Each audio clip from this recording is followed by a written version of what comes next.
Welcome to Chandru maths. ITBP அதாவது இந்தோ Tibet border போலீஸ்ல driver ரெக்ரூட்மெண்ட்டுக்கான official notification release பண்ணியிருக்காங்க. இதுல டோட்டலா 545 வேகன்சிஸ் இருக்குது.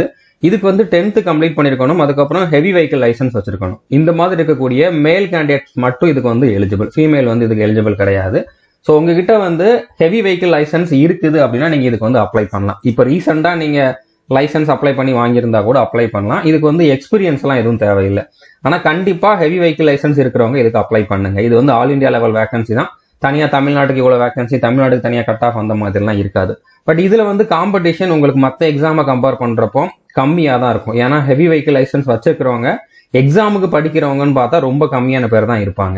ஸோ இந்த வீடியோல இந்த ரெக்ரூட்மெண்ட் பத்தின A to Z இன்ஃபர்மேஷன் தான் பார்க்க போறோம். இதுக்கான எலிஜிபிலிட்டி என்ன, செலக்ஷன் ப்ராசஸ் என்ன, சிலபஸ் என்ன, அடுத்ததா வந்து இதுல வந்து ட்ரேட் டெஸ்ட்ல எப்படிலாம் இருக்கும், ட்ரேட் டெஸ்ட்டுக்கு வந்து எவ்வளவு மார்க் வந்து எந்தெந்த மாதிரி ஸ்டெப்லாம் கொடுக்குறாங்க, எல்லா டீடைலுமே பார்க்க போறோம். ஸோ இந்த ஒரு வீடியோ பார்த்தாலே போதும், இந்த ரெக்ரூட்மெண்ட் பத்தின கம்ப்ளீட் டீடைல் வந்து உங்களுக்கு தெரிய வரும். ஓகே, ஸோ இதுல வந்து டோட்டலா 545 வேகன்சிஸ் இருக்குது. இதுல வந்து யூஆருக்கு 209, எஸ்சிக்கு 77, எஸ்டிக்கு 40, ஓபிசிக்கு 164, இடபிள்யூஎஸ்க்கு வந்து 55, டோட்டலா வந்து 545 வேகன்சி. இதுக்கு மேல் கேண்டிடேட் மட்டும்தான் எலிஜிபிள். இதுக்கான பேசிக் பே வந்து 21,000 கிட்ட இருந்தாலுமே இதுல வந்து நிறைய அலோவன்ஸ் இருக்கும். ஏன்னா இது ஐடிபிபி அப்படிங்கிறப்போ பார்டர் ஏரியால தான் ஒர்க் பண்ற மாதிரி இருக்கும்.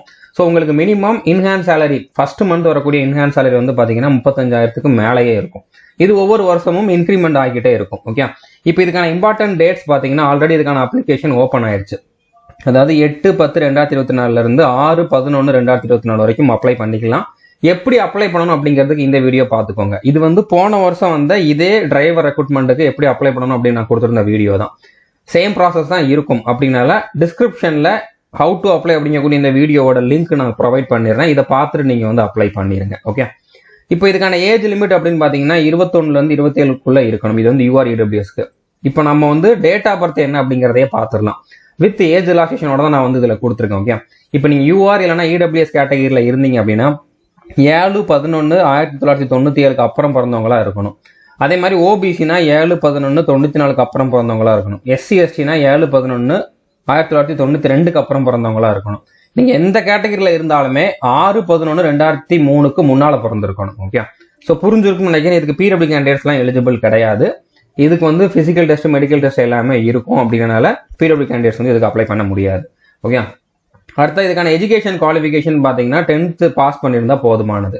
அதே மாதிரி ஹெவி வெஹிக்கிள் லைசன்ஸ் இருக்கணும். லைட் இருக்குது, பேட்ச் இருக்குது, அதெல்லாம் வந்து கிடையாது. ஓகே, ஹெவி கண்டிப்பா இருக்கணும். அது இருக்கிறவங்க மட்டும்தான் அப்ளை பண்ண முடியும்.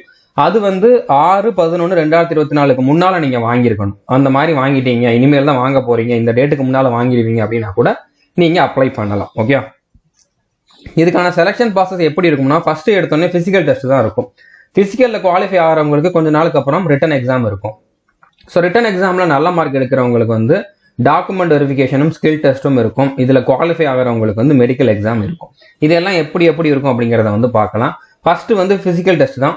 இதுல வந்து 1.6 கிலோமீட்டர், அதாவது 1600 மீட்டர் ரன்னிங், 7.5 நிமிஷம் டைம் கொடுக்குறாங்க. இதுக்குள்ள வந்து நீங்க கம்ப்ளீட் பண்ணா போதுமானது. அதே மாதிரி லாங் ஜம்ப் பண்ணணும். 11 feet வந்து லாங் ஜம்ப் பண்ணணும். அதுக்கு 3 சான்ஸ் கொடுப்பாங்க. அதை நீங்க வந்து கிளியர் பண்ணணும். ஓகே, அதே மாதிரி 3.5 feet வந்து ஹை ஜம்ப் பண்ணணும். இதுக்குமே வந்து 3 சான்ஸ் கொடுப்பாங்க. பிசிக்கலுக்கு வந்து மார்க் எல்லாம் கிடையாது. நீங்க இந்த 3 ஈவெண்ட்லையும் குவாலிஃபை ஆனா போதுமானது.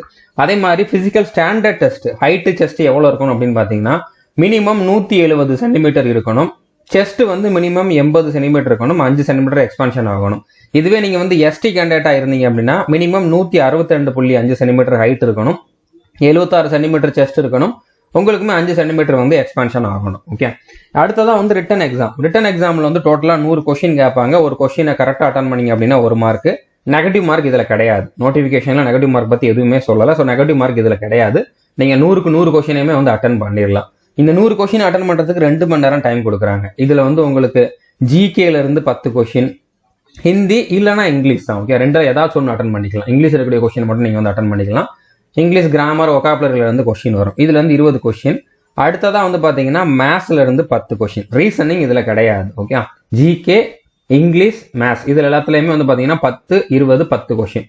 ஸோ இதுல இருந்து மொத்தமா 40 கொஸ்டின் கேட்கறாங்க. அதுக்கப்புறம் மிச்சம் இருக்கக்கூடிய 60 கொஸ்டினுமே மோட்டார் டிரான்ஸ்போர்ட் ரிலேட்டடா இருக்கக்கூடிய கொஸ்டின்ஸ் தான். அதாவது இந்த டிரைவிங் ரூல்ஸ் இருக்கும்ல, டிராபிக் ரூல்ஸ் இருக்கும்ல, அது ரிலேட்டடா தான் கொஸ்டின்ஸ் அதிகமா இருக்கும். ஏன்னா இது டிரைவருக்கான ரெக்ரூட்மெண்ட் அப்படிங்கனால அதுல உங்களுக்கு நாலேஜ் இருக்குது அப்படிங்கறத வந்து செக் பண்றதுக்காக தான் அதுல இருந்து அதிகமான கொஸ்டின்ஸ் கேட்கறாங்க. இந்த 60 கொஸ்டினுக்கு என்ன படிக்கணும் அப்படிங்கிறதுக்கான பிடிஎஃப்மே நம்மளோட கோர்ஸ்ல நான் ப்ரொவைட் பண்ணியிருக்கேன். பட் அது கொஞ்சம் அதிகமாக தான் இருக்கும். நீங்க செல்ஃபாக தான் படிச்சுக்கணும். அதுக்கு யாரும் உங்களுக்கு கிளாஸ் எல்லாம் எடுக்க மாட்டாங்க. ஓகே, தேவை அப்படின்னா நீங்க அந்த பிடிஎஃப்ல இருக்கிறத படிச்சுக்கலாம். ஸோ மொத்தமா வந்து 100 கொஸ்டின். இதுல ஓரளவு நல்ல மார்க் எடுத்தீங்க அப்படின்னா, ஒரு 60-70 மார்க்குக்கு மேல எடுத்தீங்க அப்படின்னா நீங்க செலக்ஷன் ஆகிறதுக்கு அதிகமா சான்ஸ் இருக்குது. ஓகே, இதுல மினிமம் பாஸ் பர்சன்டேஜ்னு கொடுத்துருப்பாங்க 35 மார்க் எடுக்கணும் அப்படின்னு சொல்லி. பட் இது பத்தாது. ஓகே, கண்டிப்பா நீங்க வந்து ஒரு 60-70க்கு மேல எடுத்தாதான் உங்களால வந்து குவாலிஃபை ஆக முடியும். இந்த ரிட்டன் எக்ஸாம் வந்து OMR பேஸ்டு தான், ஆன்லைன்ல இருக்காது. நீங்க கோடிங் ஷீட்ல வந்து ஷேட் பண்ற மாதிரி தான் இருக்கும். மல்டிபிள் சாய்ஸ் கொஸ்டின்ஸ் தான் கேட்பாங்க. எல்லா கொஸ்டினுமே இங்கிலீஷ்ல தான் இருக்கும். ஓகே, இங்கிலீஷ் ஹிந்தி 2 லாங்குவேஜ்லயும் இருக்கும். நீங்க இங்கிலீஷ் இருக்கக்கூடிய கொஸ்டின்ஸை மட்டும் அட்டன் பண்ணிக்கலாம். ஸோ மல்டிபிள் சாய்ஸ் கொஸ்டின்ஸ், அதாவது ஒரு கொஸ்டின் கொடுத்து 4 ஆப்ஷன் இருக்கும். அந்த 4 ஆப்ஷன்ல எது கரெக்டான ஆன்சரோ அதை நீங்க வந்து சூஸ் பண்ற மாதிரி இருக்கும். எக்ஸாம் வந்து இங்கிலீஷ்ல மட்டும்தான் இருக்கும். நெகட்டிவ் மார்க் இதுக்கு வந்து கிடையாது. ஓகே, நீங்க இதுக்கான கோர்ஸ் வேணும் அப்படின்னு நினைச்சீங்க அப்படின்னு நம்மளுடைய ஆல்-இன்-ஒன் கோர்ஸ்ல ஜாயின் பண்ணுங்க. இதுல உங்களுக்கு இந்த 3 சப்ஜெக்ட்டுக்குமான சிலபஸ் கம்ப்ளீட்டா வீடியோ பிளஸ் பிடிஎஃப் அவைலபிளா இருக்குது. இதுக்கு வந்து நான் ஆல்ரெடி சொன்ன மாதிரி யாரும் உங்களுக்கு வந்து கிளாஸ் எல்லாம் எடுக்க மாட்டாங்க. பட் இதுக்கான பிடிஎஃப் நான் வந்து ஒரு சிலது ப்ரொவைட் பண்ணியிருக்கேன். அதை நீங்க வந்து டவுன்லோட் பண்ணி செல்ஃபா ப்ரிப்பேர் பண்ணிக்கலாம். ஓகே, ஸோ நீங்க உங்களுக்கு தேவை அப்படின்னா ஆல்-இன்-ஒன் கோர்ஸ்ல ஜாயின் பண்ணுங்க. ஆல்-இன்-ஒன் கோர்ஸ்ல ஜாயின் பண்ணணும் அப்படின்னா நீங்க 1499 பே பண்ணணும். 1 டைம் பே பண்ணீங்க அப்படின்னா 3 இயர்ஸ் வேலிடிட்டி உண்டு. இந்த ஒரு எக்ஸாமுக்காகன்னு இல்லை, இதுல வந்து 35க்கும் அதிகமான சென்ட்ரல் கவர்மெண்ட் எக்ஸாமுக்கான சிலபஸ் அவைலபிளா இருக்குது. டோட்டலா வந்து பாத்தீங்கன்னா 2000க்கு அதிகமான வீடியோஸ் பிடிஎஃப் வந்து இருக்குது. இதுல இது வரைக்கும் வந்து பாத்தீங்கன்னா 1000க்கும் அதிகமான பேர் வந்து செலக்ஷன் ஆயிருக்காங்க. ஓகே, ஸோ இப்போ இதை நீங்க எப்படி ஜாயின் பண்ணலாம் அப்படின்னு பாத்தீங்கன்னா, நீங்க பிளே ஸ்டோர்ல போய் சந்துரு மேத்ஸ் அப்படின்னு சொல்லி சர்ச் பண்ணி நம்மளோட ஆப் வந்து டவுன்லோட் பண்ணிக்கோங்க. டவுன்லோட் பண்ணிட்டு கீழே கோர்சஸ்னு ஒரு ஆப்ஷன் இருக்கும். அதை கிளிக் பண்ணிட்டு ஆல்-இன்-ஒன் கோர்ஸை சூஸ் பண்ணிட்டு அதுல பை நோ அப்படிங்கறத கிளிக் பண்ணுங்க. ஓகே, நீங்க வந்து இதுல ஆன்லைன்ல தான் பே பண்ற மாதிரி இருக்கும். அதாவது யூபிஐ மூலமாவோ கார்டு மூலமாவோ நெட் பேங்கிங் மூலமாவோ பே பண்ற மாதிரி இருக்கும். பே பண்ணிட்டு அடுத்த செகண்டே நீங்க வந்து உங்களோட வீடியோஸ் வந்து பார்க்க ஆரம்பிச்சிடலாம். ஏன்னா எல்லாமே ரெக்கார்டட் வீடியோஸ் தான், ஆல்ரெடி எல்லாமே நான் ப்ரொவைட் பண்ணிருக்கேன். ஸோ நீங்க ஆல்-இன்-ஒன் கோர்ஸ் ஓப்பன் பண்ணிட்டு அதில் கண்டென்ட் அப்படிங்கிறத கிளிக் பண்ணீங்க அப்படின்னா நிறைய ஃபோல்டர் வரும். அதில் டிஃபென்ஸ் அண்ட் போலீஸ் எக்ஸாம் அப்படிங்கக்கூடிய ஃபோல்டர் ஓப்பன் பண்ணிட்டு அதில் ITBP அப்படிங்கக்கூடிய ஃபோல்டர் ஓப்பன் பண்ணுங்க. அதில் டிரைவருக்கு தனியாக ஒரு ஃபோல்டர் கொடுத்துருப்பேன். அதில் வந்து பார்த்தீங்கன்னா உங்களுக்கு இங்கிலீஷ் ஒகாபுலரி, மேத்ஸ், ஜிகே எல்லாமே இருக்கும். அதே மாதிரி இந்த மோட்டார் டிரான்ஸ்போர்ட் ட்ரேடுக்கான பிடிஎஃப்மே இருக்கும். ஓகே, ஸோ இதுல வந்து ஒரு 5 பிடிஎஃப் இருக்குது. ஸோ இந்த பிடிஎஃப் கொஞ்சம் அதிகமாக தான் இருக்கும். ஒரு 500-600 பேஜஸ் கிட்ட தான் இருக்கும். இது எல்லாமே ரூல்ஸ் தான். ஓகே, அந்த மோட்டார் வெஹிக்கிள் ஆக்ட்ல இருக்கக்கூடிய ரூல்ஸ் எல்லாமே டிராஃபிக் ரூல்ஸ் தான். இது உங்களுக்கு நீங்க நார்மலா இன்டர்நெட்ல சர்ச் பண்ணி பார்த்தாலே கிடைக்கும். ஸோ நீங்க அப்படி கூட எடுத்துக்கலாம். ஸோ இதெல்லாம் நீங்க வந்து ரீட் பண்ணி பாருங்க. கண்டிப்பா இதுல இருந்து தான் உங்களுக்கு வந்து மேக்ஸிமம் கொஸ்டின்ஸ் வரும். ஓகே, இப்போ அடுத்ததா வந்து உங்களுக்கு டாக்குமெண்ட் வெரிஃபிகேஷன் இருக்கும். நீங்க ரிட்டன் எக்ஸாம்ல நல்ல மார்க் எடுத்திருந்தீங்க அப்படின்னா டாக்குமெண்ட் வெரிஃபிகேஷன் இருக்கும். அதுல உங்களோட ஒரிஜினல் டாக்குமெண்ட்ஸ் எல்லாமே செக் பண்ணுவாங்க. இப்போ 10th கம்ப்ளீட் பண்ணியிருந்தீங்கன்னா 10th மார்க் ஷீட் பார்ப்பாங்க.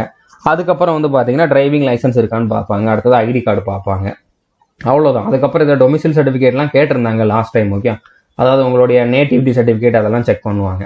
ஸோ அது மட்டும் தான் செக் பண்ணுவாங்க. அதுக்கப்புறம் டாக்குமெண்ட் வெரிஃபிகேஷன் முடிஞ்சதுக்கு அப்புறம் உடனே உங்களுக்கான ஸ்கில் டெஸ்ட் இருக்கும். ஸ்கில் டெஸ்ட்டுக்கு 50 மார்க் இருக்குது. ஓகே, இந்த 50 மார்க்ல வந்து பாத்தீங்கன்னா 50% நீங்க எடுக்கணும். அதாவது 25 மார்க் வந்து எடுத்தாகணும்.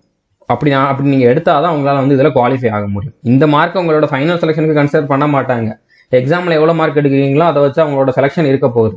ஆனா இந்த டிரைவிங் ஸ்கில் டெஸ்ட்ல நீங்க 50க்கு 25 மார்க் எடுத்தாதான் உங்களை வந்து செலக்ஷனே பண்ணுவாங்க. ஓகே, ஸோ அந்த 50 மார்க் எப்படி கொடுக்குறாங்க அப்படின்னு பாத்தீங்கன்னா, இதுல ஒண்ணுக்குமே 5 மார்க்.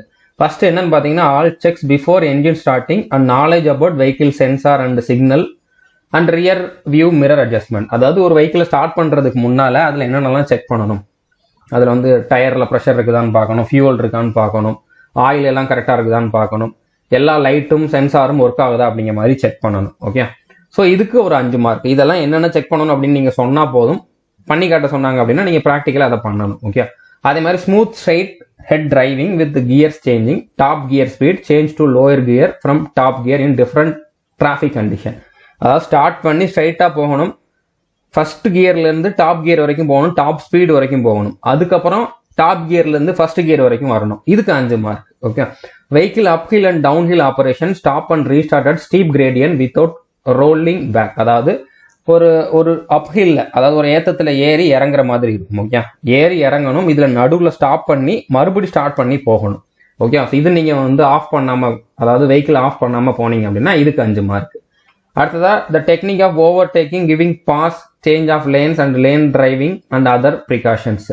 இதெல்லாம் உங்களோட அந்த பேசிக் நாலேஜ் தான். ஓகே, நீங்க ஓவர்டேக் பண்றப்ப எப்படி பண்றீங்க, பாஸ் எப்படி கொடுக்குறீங்க, அந்த மாதிரி இருக்கிறது. Okay, use of hand signal and electric signal, emergency stop, precaution and safety, இதெல்லாமே வந்து நாலேஜ் தான். ஓகே, கரெக்டாக ஹேண்ட் சிக்னல் வந்து ஒவ்வொன்றுக்கும் ஒவ்வொரு ஹேண்ட் சிக்னலுக்கும் என்ன மீனிங், அதே மாதிரி இண்டிகேட்டர்லாம் கரெக்டாக நீங்கள் யூஸ் பண்ணுறீங்களா அதெல்லாம் வந்து பார்ப்பாங்க. அதுக்கு 5 மார்க். ஓகே, வெஹிக்கிள் ரிவர்ஸில் போகிறது, garaging on and off side and taking out vehicle from different restriction, turning of vehicle left right and stopping, அதாவது கரெக்டாக லெஃப்ட் ரைட் டர்ன் பண்ணுறீங்களா, ஒரு இக்கட்டான ஒரு இடத்துல இருந்து வெஹிக்கிளை பார்க் பண்ணி அதுலேருந்து எடுத்துகிட்டு வர முடியுதா அப்படிங்கிறதான் செக் பண்ணுவாங்க. ரிவர்ஸ் கரெக்டாக எடுக்கிறீங்களா அப்படிங்கிறத பார்ப்பாங்க. ஷோ கர்டசி, அதாவது நீங்கள் உங்க கூட டிராவல் பண்றது மற்ற வெஹிக்கிளுக்குமே வந்து நீங்க கரெக்டா அட்ஜஸ்ட் பண்ணி ஓட்டுறீங்களா வண்டியை, இல்லைன்னா முரட்டுத்தனமா நான் மட்டும்தான் முன்னால போவேன் அப்படிங்கிற மாதிரி இல்லாம மற்றவங்களுக்கு எந்த டிஸ்டர்பன்ஸும் இல்லாம நீங்க எப்படி வண்டி ஓட்டுறீங்க அப்படிங்கிறதையுமே வந்து செக் பண்ணுவாங்க. Knowledge about mandatory warning and இன்ஃபர்மேட்டரி road science. இப்போ ரோட்லலாம் வந்து பாத்தீங்கன்னா இப்போ உங்களுக்கு ஸ்பீட் பிரேக்கர் வருது அப்படின்னா அதுக்கு வந்து ஒரு போர்டு வச்சிருப்பாங்க. அந்த மாதிரி நிறைய சைன்ஸ் இருக்குது, டிராஃபிக் சிக்னல்ஸ் இருக்குது. அதுக்கெல்லாம் வந்து உங்களுக்கு நாலேஜ் இருக்கணும். அதெல்லாம் என்ன மீனிங், எதுக்காக வச்சிருக்காங்க அப்படிங்கக்கூடிய நாலேஜ் இருக்கணும். ஓகே, அதுக்கு 5 mark. Knowledge about drivers duty in case of accident, அதாவது ஒருவேளை ஆக்சிடென்ட் நடந்துச்சு அப்படின்னா ஒரு டிரைவரா நீங்க என்ன பண்ணணும் அப்படிங்கக்கூடிய நாலேஜ் இருக்கணும். நாலேஜ் அபவுட் மோட்டார் மெக்கானிசம், அதாவது சின்ன சின்ன மைனர் டிஃபெக்ட் வருது, இப்போ பஞ்சர் ஆயிடுச்சு அப்படின்னா கண்டிப்பா உங்களால வந்து அதை ஸ்டெப்னி சேஞ்ச் பண்ண தெரிஞ்சிருக்கணும். ஸோ சின்ன சின்ன மைனர் டிஃபெக்ட் எதுவும் வந்துச்சுன்னா உங்களுக்கு வந்து அது எதனால வந்திருக்கு, அதை எப்படி சரி பண்ணணும் அப்படிங்கக்கூடிய நாலேஜ் வந்து கொஞ்சம் இருக்கணும். இதெல்லாம் உங்களுக்கு ப்ராக்டிக்கலாகவும் பண்ண சொல்லலாம். இல்லைன்னா ஒரு சில இடத்துல வந்து கொஸ்டினை மட்டும் கேட்டுட்டு எந்தெந்த இடத்துலலாம் வண்டியை ஓட்டி காட்டணுமோ அதை மட்டும் பண்ண சொல்லலாம். ஓகே, ஸோ நீங்கள் ரெண்டுக்குமே வந்து ரெடியாக இருக்கணும். உங்களுக்கு உண்மையிலேயே ப்ராக்டிக்கலாக நாலேஜ் இருக்குது, நல்லா டிரைவிங் பண்ணுவீங்க அப்படின்னா மட்டும் இதுக்கு வந்து அப்ளை பண்ணுங்க. ஓகே, அடுத்ததுக்கான மெடிக்கல் ஸ்டாண்டர்ட் என்ன அப்படின்னு பார்த்தீங்கன்னா முக்கியமாக நீங்கள் கவனிக்க வேண்டியது ஐசைட் தான். இதில் வந்து உங்களுக்கு நியர் விஷன் வந்து N6 N9 இருக்கணும். பெட்டர் ஐல N6, ஒர்ஸ் ஐல N9, அதாவது கிட்ட பார்வை. ஓகே, பெட்டர் ஐனா நீங்கள் வந்து ஒரு ரைட் ஹேண்டர், அதாவது ஒரு வலது கை பழக்கமுடையவர் அப்படின்னா உங்களுடைய வலது கண், அதாவது ரைட் ஐ தான் பெட்டர் ஐ, இன்னொரு ஐ வந்து ஒர்ஸ் ஐ. ஓகே, அதே மாதிரி தான் லெஃப்ட் ஹேண்டருக்கு வந்து லெஃப்ட் ஐ தான் பெட்டர் ஐ, இன்னொரு ஐ வந்து ஒர்ஸ் ஐ. ஓகே, இதுல டிஸ்டன்ஸ் விஷன் வந்து பாத்தீங்கன்னா 6/6 6/6 வந்து 2 கண்ணுலயுமே இருக்கணும். ஆனா இங்க வந்து 6/6 6/9 கொடுத்துருக்காங்க. ஸோ ஒருவேளை மாத்தி கொடுத்துருக்கலாம். ஓகே, ஸோ ஒரு கண்ணில் வந்து 6/6, ஒர்ஸ் ஐல வந்து 6/9 இருக்கலாம். அந்த மாதிரி தான் கான்ஸ்டபிள் ஜிடிக்கு இருக்கும். இந்த இடத்துல அவங்க வந்து மிஸ்டேக் பண்ணிருக்கலாம். ஸோ 6/6 6/9 இருந்தால் போதுமானது, வித்தவுட் வியரிங் ஸ்பெக்ஸ். இதுக்கு வந்து கண்ணாடி போட்டுருக்கிறவங்க எலிஜிபிள் கிடையாது. கலர் பிளைண்ட்னஸ் இருக்கக்கூடாது. ஓகே, நைட் பிளைண்ட்னஸ் அந்த மாதிரிலாம் வந்து இருக்கக்கூடாது. ஓகே, அதே மாதிரி இதில் நோட்டிஃபிகேஷன்ல பார்த்தீங்கன்னா இது ஒரு டெம்பரரி பேசிஸ் அப்படிங்கிற மாதிரி மென்ஷன் பண்ணியிருப்பாங்க. பட் இது டெம்பரரி ஜாப் கிடையாது, இது வந்து ஒரு பெர்மனன்ட் ஜாப் தான். உங்களை கண்டிப்பாக எல்லாரையுமே வந்து பெர்மனண்டாகவே எடுத்துக்குவாங்க. உங்களுக்கு இதில் இந்தியாவில் எங்கே வேணாலும் போஸ்டிங் போடலாம். ஐடிபிபி அப்படிங்கிறப்போ தமிழ்நாடு சைடில் வந்து உங்களுக்கு அதிகமாக யூனிட் கிடையாது. ஒரே ஒரு ட்ரைனிங் சென்டர் மட்டும்தான் இருக்குது சிவகங்கையில். அங்கே போஸ்டிங் போடுறதுக்கு ரொம்ப சான்ஸ் கம்மி தான். ஸோ மேக்ஸிமம் நீங்கள் நார்த் இந்தியாவில் தான், பார்டர் ஏரியாவில் தான் வந்து டியூட்டி பார்க்குற மாதிரி இருக்கும். ஓகே, ஸோ புரிஞ்சிருக்குன்னு நினைக்கிறேன். அடுத்தது இதுக்கு அப்ளை பண்ணுறப்ப எவ்வளோ ஃபீஸ் பே பண்ணணும் அப்படின்னு பார்த்தீங்கன்னா நீங்கள் SC ST எக்ஸ் சர்வீஸ்மேன் கேண்டிடேட்டாக இருந்தீங்கன்னா நீங்கள் பே பண்ண வேண்டாம், ஃப்ரீயாகவே அப்ளை பண்ணிக்கலாம். நீங்கள் UR EWS இல்லைனா OBC இந்த 3 கேட்டகரியில் இருந்தீங்க அப்படின்னா 100 ரூபா பே பண்ணுற மாதிரி இருக்கும். ஓகே, இதில் நீங்கள் வந்து எந்த கேட்டகரியில் அப்ளை பண்ணுறீங்களோ அந்த கேட்டகரிக்கான சர்டிஃபிகேட் வந்து 6/11/2024 முன்னால் வாங்கியிருக்கணும். இப்போ நீங்கள் OBC கேண்டிடேட் அப்படின்னா இந்த வருஷம் 2024 OBC சர்டிஃபிகேட் வாங்கியிருக்கணும். அது 6/11/2024 முன்னாலே வாங்கியிருக்கணும். அதே மாதிரி தான் நீங்கள் EWS கேண்டிடேட் அப்படின்னாலுமே நீங்கள் 2024 ஏப்ரலுக்கு அப்புறம் வாங்கியிருக்கணும். ஓகே, OBCயுமே ஏப்ரலுக்கு அப்புறம் வாங்கியிருக்கணும், EWSமே ஏப்ரலுக்கு அப்புறம் இந்த டேட்டுக்கு முன்னால் வாங்கியிருக்கணும். SC ST கேண்டிடேட் வந்து இந்த டேட்டுக்கு முன்னால எப்போ வேணாலும் வாங்கியிருக்கலாம். அவங்க இந்த வருஷம் தான் வாங்கணும் அப்படிங்கிற மாதிரி அவசியம் இல்லை. இந்த டேட்டுக்கு முன்னால நீங்க எப்போ வேணாலும் வாங்கிருக்கலாம். ஆனால் கண்டிப்பா இந்த டேட்டுக்கு முன்னால நீங்க உங்களோட கேட்டகரிக்கான சர்டிபிகேட் வாங்கிருங்க. URல அப்ளை பண்றவங்க எந்த சர்டிபிகேட்டும் வாங்க வேண்டிய அவசியம் கிடையாது. ஸோ புரிஞ்சிருக்குன்னு நினைக்கிறேன். இந்த வீடியோல உங்களுக்கு தேவையான எல்லா இன்ஃபர்மேஷனும் அவைலபிளா இருக்கும் நம்புறேன். எப்படி அப்ளை பண்ணணும் அப்படிங்கிறதுக்கான வீடியோ வந்து நான் டிஸ்கிரிப்ஷன்ல கொடுத்துருக்கேன், அதை பாருங்க. அதுல எதுவும் உங்களுக்கு டவுட் இருந்துச்சு அப்படின்னா நீங்க கமெண்ட் பண்ணி கேட்கலாம், இல்லை சந்துருமாஸ் ஆப்ல சேட்ல கேட்கலாம். நான் டைம் கிடைக்கிறப்போ ரிப்ளை பண்றேன். இது வரைக்கும் நம்ம சேனலை நீங்க சப்ஸ்கிரைப் பண்ணல அப்படின்னா சப்ஸ்கிரைப் பண்ணிட்டு பெல் ஐக்கனை கிளிக் பண்ணி வச்சுக்கோங்க. All the best, thank you.